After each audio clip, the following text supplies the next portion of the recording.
My name is Julius Jordahl. I was born in Regan, North Dakota in 1919, July 13th, 1919. Now we moved to Iowa, about 38 miles southeast of Sioux City. Well, those were the hard times, remember, in the late 30s. And so I joined the CCCs, and I went to Milford, Utah, Desert Ranch, and worked there for about 3 months. We was transferred to Jackson Hole, Wyoming. And while we was there were several of us in our group that had talked about going in the Navy. And of course, they were doing advertising at that time to get people to come in the Navy. So we decided to go ahead. So there was about 2 or 3 of us at a recruiting office come out from Sioux City and talked to us, and he invited us to come to Sioux City, or Salt Lake City. And when we got there, he put us through the examinations that was necessary, and I think we all passed all right. And so he gave us the oath, and we went on to San Diego Naval Training Station there. You don't train for anything at the Naval Training Station there. You drill, learn how to march. And of course, they give you tests at the same time. And then they will allocate you to various schools if you qualify. I qualified for a battleship. So I went aboard the battleship Tennessee as soon as I was eligible to go. Tennessee was in Long Beach, or San Pedro, I think they called it San Pedro at that time. We went on a ship up to there, and then was transferred over to Tennessee. We got there about midnight, I think it was, and we had to show us how to take our sea bags down and fasten them up, and they sure did get up early in the morning. We weren't quite ready. I think at that time about 1,800. There was, at times, they went up to 2,000, I think, somewhere around, or maybe a little over 2,000, when they started putting in fire control and all other various things. Oh, I expected everything. I was open for everything at that time. I think we was getting $21 a month, board and room and all that stuff, goes with it. And after 4 months, I think we went to $36 a month. The first time we went to sea was when we went to Honolulu. That was about January or February. We went to Honolulu for the first trip. And I remember I had a watch up in the crow's nest, and the ship the water had come up over top of it, and you'd think it was going to sink, but it didn't. No, we just went over there as one of those deals where they went for a spring cruise or something like that. Then they came back. Our station was off Long Beach or San Pedro. They had gunnery practice and all those different things that they would go see for a little while and come back in. And then they'd go out to sea again and come back in and training. That's what they were doing. But we had various cruises where we went around through the canal up to New York in 1939 to the World's Fair. And then we took a long cruise up. We come close to Spain on one of those cruises. Then we come back through the canal and up to San Francisco for the World's Fair there, or what do you call it, exposition. So we got around pretty good. And of course, we had free access to everything where we go. I had the 8 to 12 generator watch in the forward engine room, and got up at 7 or 7:30, and we ate breakfast, and I left for the engine room about 7:45, and I got down there about 10 minutes to 8, and I relieved the watch. And I was down by the feed pumps, where we go to check the feed pumps. And I was standing by the workbench, and the ship was jarred 3 times, one right after the other. That was the West Virginia getting torpedoed. And by the way, it was just by accident that we were not in the airs, the West Virginia's position. She is a senior flagship. She always came in tied up on the inside. The Tennessee tied up on the outside. This time, for some reason, she was late. So we tied up on the inside, and she tied up on the outside. So anyway, if that hadn't happened, we would have been sunk. But on the other hand, those 3 men on the watch that I had did not get out of their engine room in West Virginia. They lived for about 2 weeks, and then they died. They starved to death because they could get water. Anyway, I was lucky in that respect. However, we did drill on how to escape, which apparently they didn't do. There's a little flap on a vent up on the forward stairway into a vent. And you can open that flap. It's just big enough for a body to go through. You can open it up, you look out, and you see daylight. Because they have these grates, big grates down there where light can go through, but a bomb can't go through. Anyway, they didn't drill because the chief took us one time, and he says, let me show you how to get out of this engine room if we have to. And so he opened that flap, and we all climbed out and lifted up those bars, and out we got onto the quarterdeck. But apparently the guys on the West Virginia did not practice that. You wonder why you drill things? You drill because it's a reason for it, to do things properly in emergencies.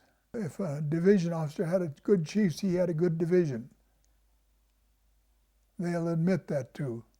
So I'd say about 5 minutes after it started, we knew what was going on. It was so serious that the Master at Arms were told, take your gun out.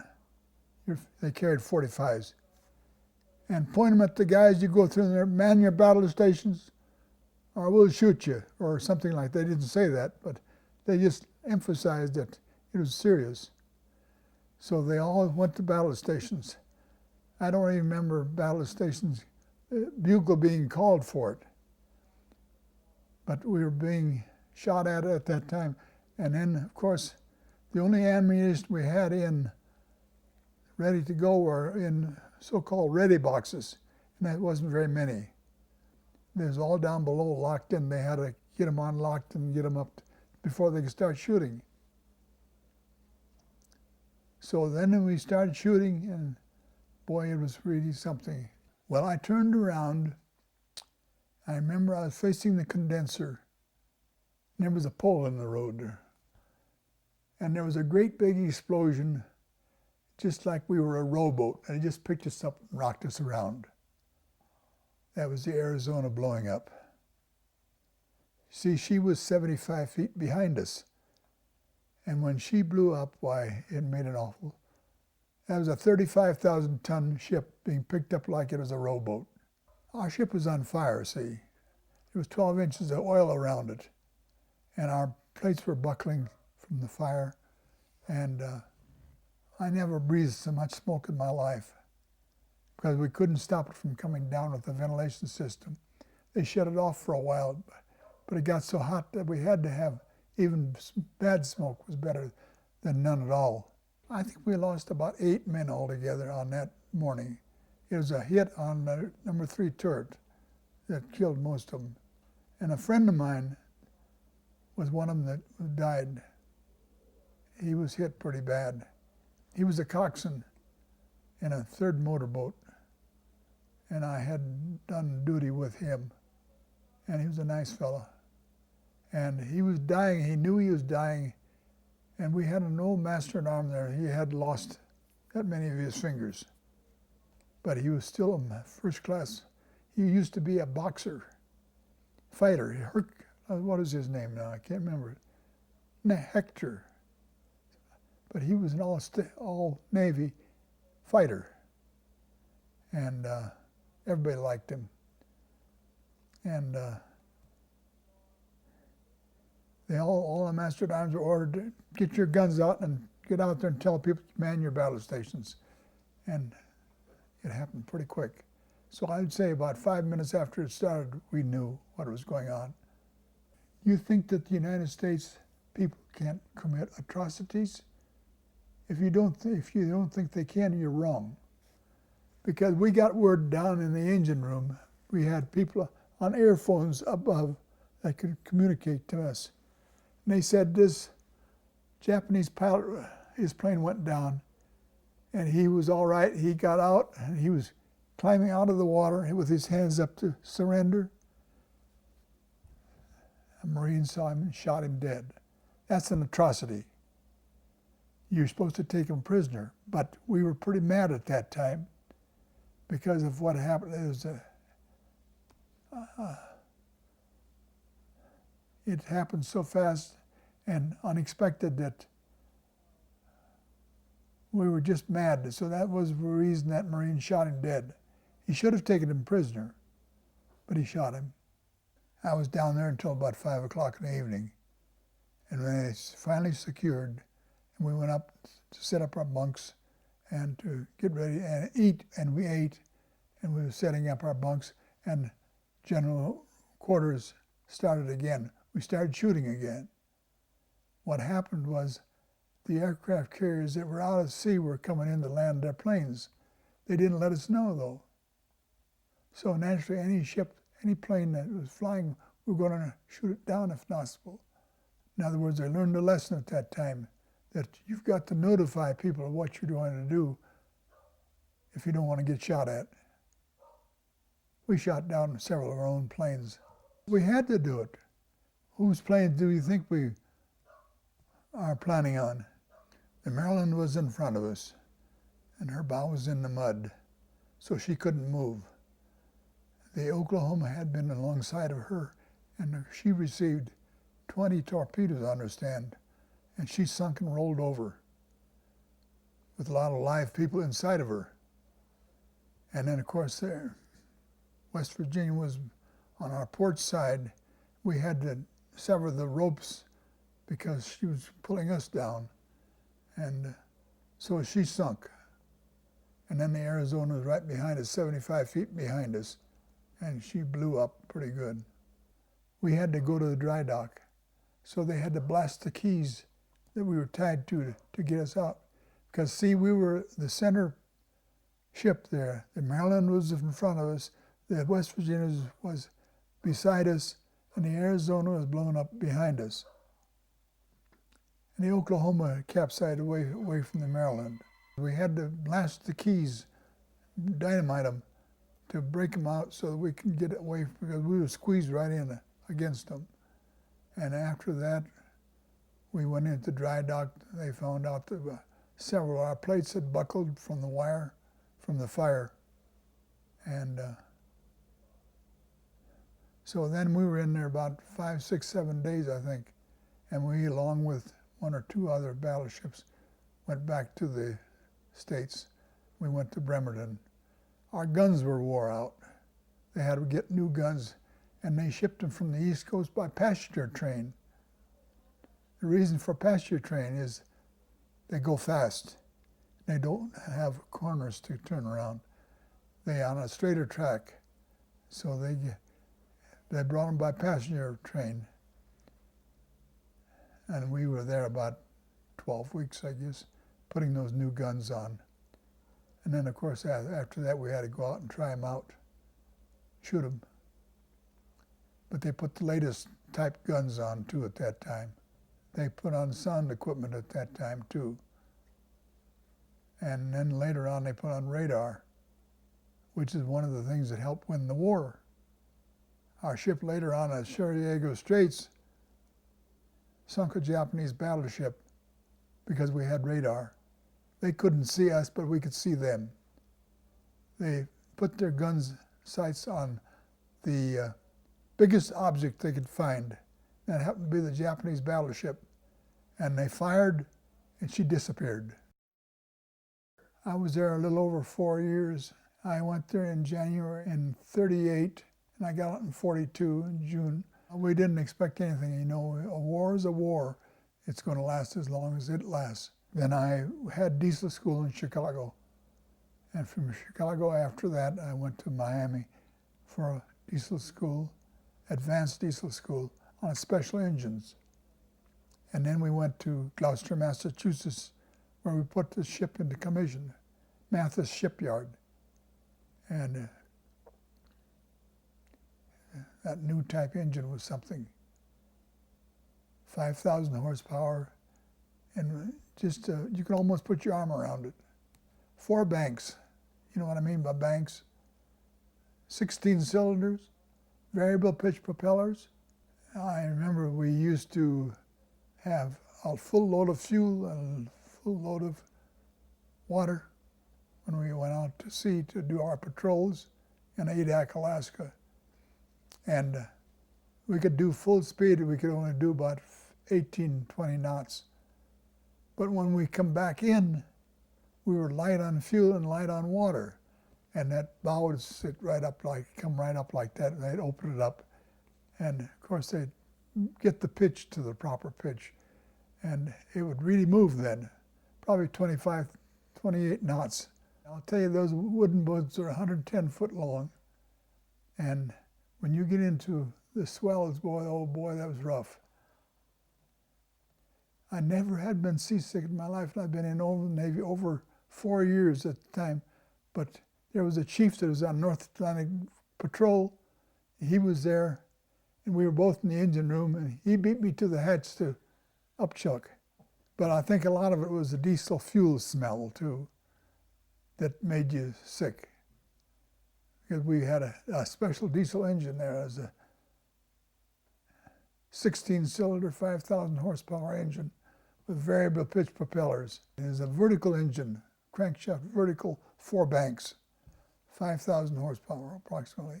Adak, I was on the SC-1026, subchaser 1026.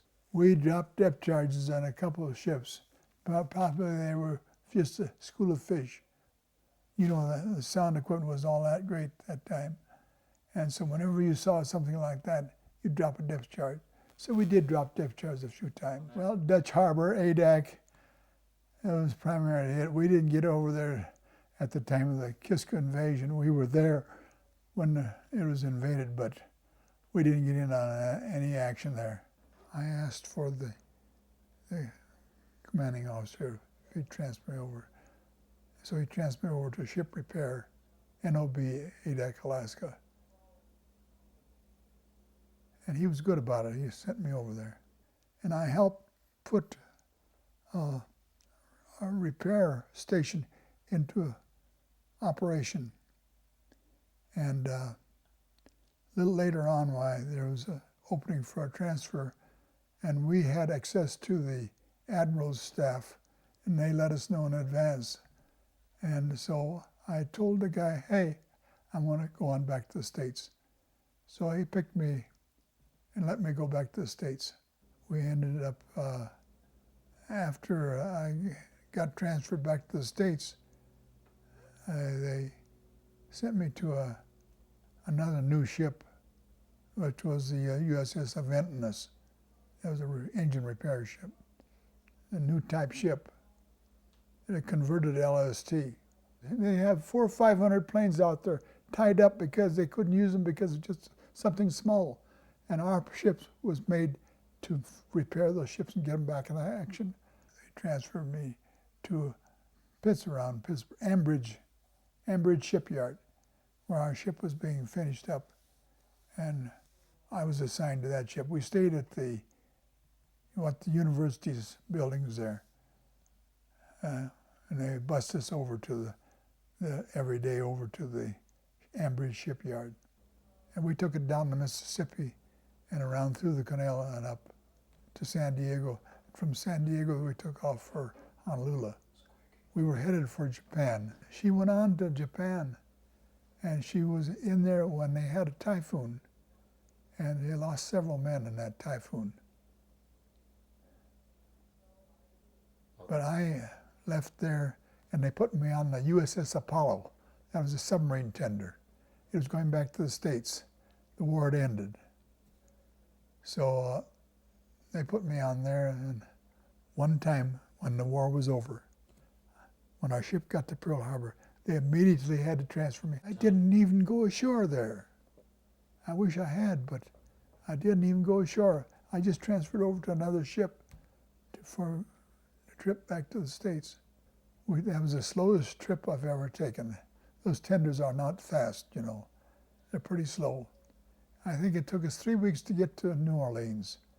From New Orleans, why they sent us on a train to Charleston, South Carolina, and that's where we got our discharge. And that was the end of the war for me. I had so many points they couldn't keep me. See, I had 8 years in at that time, and they were going by points. They just automatically said, pack your goods, you're gone. And being a newly married man, and you can understand, I was ready to go. Oh, I met her when I left Chicago and went to Miami. And it's a funny thing. There was a friend of mine, we were staying in the Everglades Hotel. See, they didn't have any place to put us, so they took over hotels. And we stayed in the Everglades Hotel. And I had a friend of mine that was in my same room with me, and he'd been over to the park, and he'd met a girl over there. And she told him her name was Jordahl. He says, my roommate's name is Jordahl. So they made an arrangement for a double date. Me with another girl, and he with what is my wife now. And so we went out, and after the first date, we switched. I went with my wife, and 6 or 8 weeks later, we were married. It happened real fast at that time. Oh, by the way, my son was born while I was at sea on the way back. 1942 will be 60 years this coming December. I spent 8 years in the Navy. No, I never made a career of it.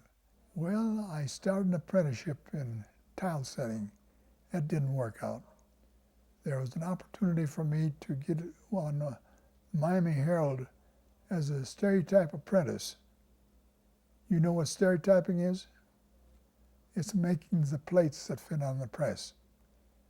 So I got on that as a 6-year apprenticeship. Here I am, 26 years old. I'm starting a 6-year apprenticeship. But it was a good job. So I stayed on it for 6 years. And from there, I went up to Chicago, worked on the Chicago Tribune for a year. And then, let's see, I traveled around the country. I worked in 22 different newspapers. I just wanted the experience. So I worked for the Texas papers, Dallas News, Times Herald. I went up to Albuquerque, worked for the Tribune and Journal. I went to Denver and I worked for the Denver Post. But the foreman at the time says, I told him that I was traveling around the country getting experience to find out where I liked the best. He said, well, you're not going to find any better place than this. And he was right, because later on I came back. And I only stayed just a few days because we had a deal. You can take a traveler. You know, you ever heard of that? We could see I belonging to a union. You take a traveler. Your traveler is good wherever you go. And I always remember, I went to Denver, and then I went to Arizona. I worked a week, and I went on into Los Angeles, and I worked Valley Times there for about a week or so. And I was traveling with a trailer, see? I had 2 kids. So I traveled up to San Francisco, and I took a job on the Redwood City Tribune. I worked there for about 3 months. I bought a new trailer while I was there and paid for it. And so when I left there, I went down to California, to Los Angeles again, and I worked a few days here and there. I went to San Diego, and I worked there a little bit. I took off for Houston. I went into Houston. I was there 10 days, and I worked 10 days. And now I always had a good paycheck coming in. So from there, I went back to Miami, and I worked for the Miami Herald for a while again. Then when I left Miami, I went to Albuquerque again, and things were not good there at that time. And so I went on up to Chicago, up to Denver, and they put me on right away, working. And I was here over 25 years before I retired. Ownership has changed 2 or 3 times now, but it's still a good place to work, but our work is gone. It's all offset now. It's not making lead plates anymore. They were changing at the time I retired. But see, they retired me early and paid me cash to leave. And I was 62 at the time, so I could take Social Security right away. So I did that. And it's worked out pretty good. We came to Broomfield in 1958. Started around 55, you know. And 58, well, it was just, first and second filing was all filled up at that time. I think we were in the second filing. On Main Street, we bought our home on Main Street to start with. Yes, it was a going outfit at that time. It was just expanding. And they were building new homes. By the way, that home I bought on Main Street, I bought it for $14,500 in 1958. It would sell for probably $175,000 now. So that's what the changes have been made. I was active in Boy Scouts. I was chairman of Troop 337 for 2 or 3 years. I couldn't become scoutmaster because I worked a double shift on Saturday. And if you're going to be a scoutmaster, you got to take the boys out camping. But it was this Troop 337 was rock bottom at that time, just about ready to fold.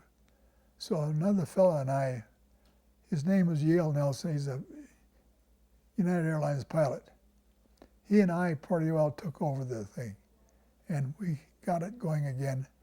We held our first Court of Honor, and after that it went real good.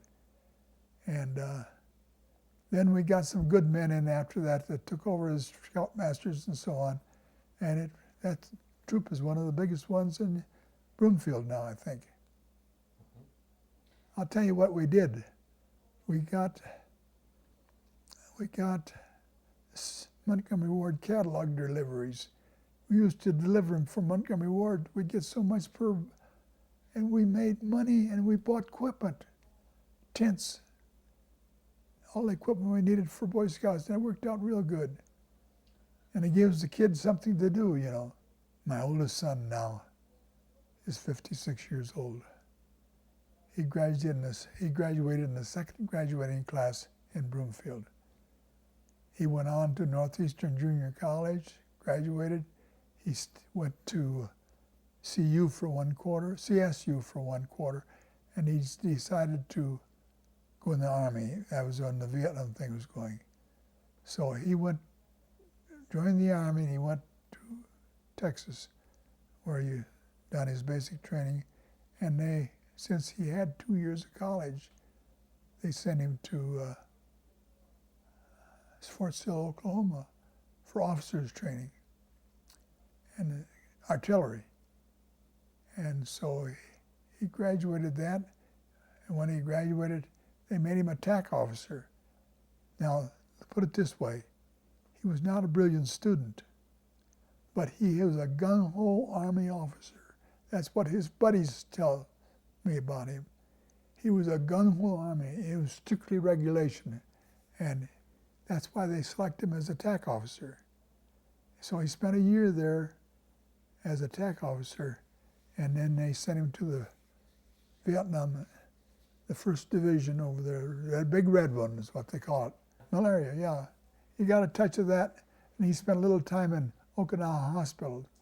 But in the meantime, he won 3 Bronze Stars, one with V for Valor, and the Purple Heart. He was wounded once. So he could have signed over. He made 1st lieutenant.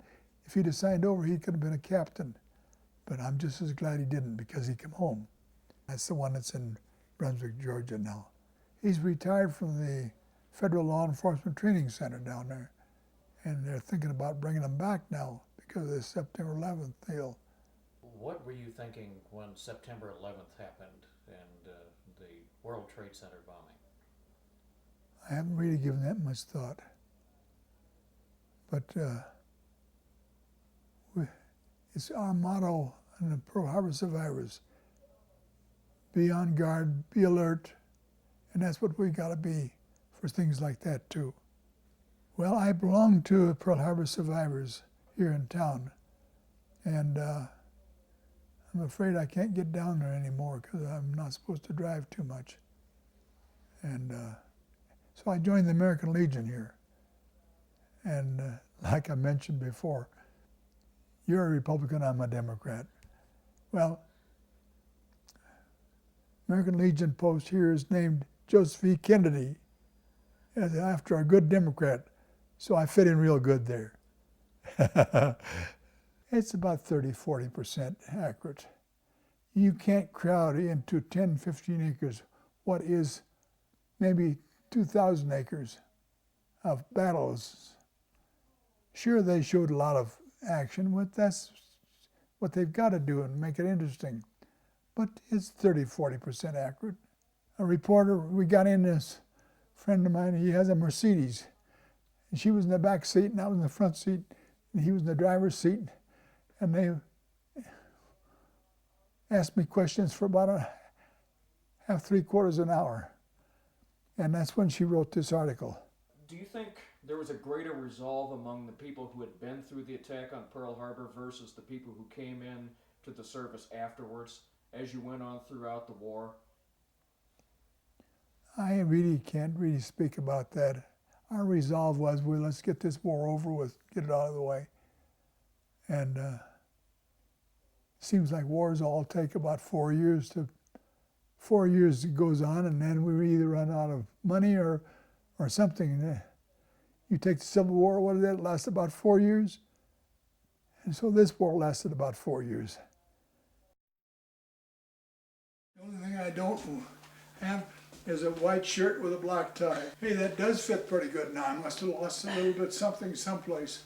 The rest of them are just Pacific, American leagues, and I rate stars on some of these. Good conduct, rate stars on them. See, I had 2 sons in the Army. I had 2 in Vietnam at the same time. I understand I could have said, no, I don't want 2 of my boys there at the same time, and they would have probably sent one back. But we just thought, get it over with. Now I got 2 boys now, and they're getting in their teens. And I hope they don't have to go into it. I think one is going to try to be a Marine. That'll make a man out of him.